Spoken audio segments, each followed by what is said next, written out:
আসসালামু আলাইকুম। আমি ললিতা নিয়ে আসছি আপনাদের সাথে নতুন আরেকটি ভিডিও। দেখেন আমার ভিডিওর সাথে আমার গোলমলুরা থাকবেই।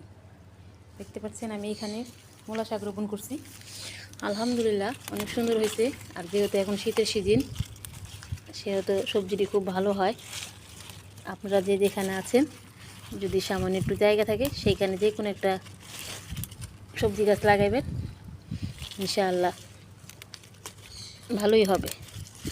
দেখতে পাচ্ছেন আমি মূলা শাক তুলছি।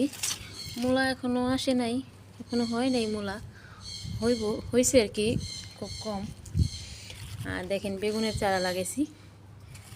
এই বেগুনের চারাটি আমি কিনেই না লাগাইছি, কিন্তু বেগুন খাইছি। আবার বেগুন আসলে আপনাদের দেখাবো ইনশাআল্লাহ।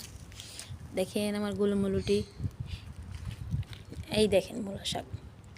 বিদেশের বাড়িতে বই সহজে সবজি চাষ করে খাওয়া যায়।